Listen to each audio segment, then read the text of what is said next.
তুমিও কি বিবাহিত? তোমার ওয়াইফও কি কমপ্লেন করা ছেড়ে দিয়েছে? খুব কম কথা বলছে আজকাল? তো এই রিলটা তোমার জন্য। যখন একটা মেয়ে কমপ্লেন করা ছেড়ে দেয়, ভেবো না সে সবটা মেনে নিয়েছে বা মন থেকে সবকিছু অ্যাকসেপ্ট করে নিয়েছে। সি ইজ সো হ্যাপি, কারণ সে কিন্তু সম্পর্কে কিনারায় দাঁড়িয়ে আছে, একেবারে বাউন্ডারি লাইনে।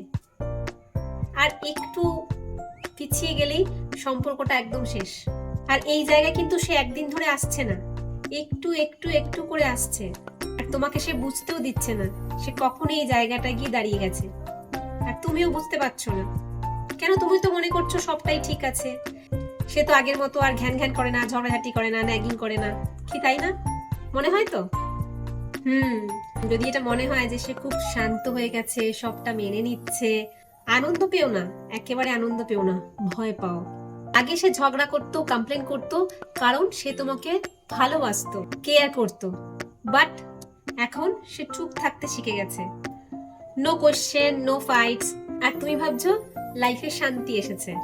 না, সে তোমাকে নিজের থেকে ইমোশনালি ডিট্যাচ করে দিয়েছে।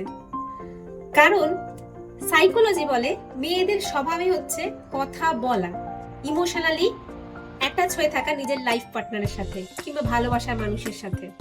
সে চুপ থাকছে মানে সে কিন্তু ঠিক নেই, নিজেকে তোমার থেকে অনেকটা দূরে সরিয়ে নিয়েছে। A silent girl is not happy, she is done. যদি নিজের লাইফের সাথে রিলেট করতে পারো তো কমেন্ট করে জানাও। আর তোমাদের যদি মনে হয় লাইফে এমন কিছু চলছে আমি তোমাদের হেল্প করতে পারি, আমি Moumita, relationship coach, EQ expert.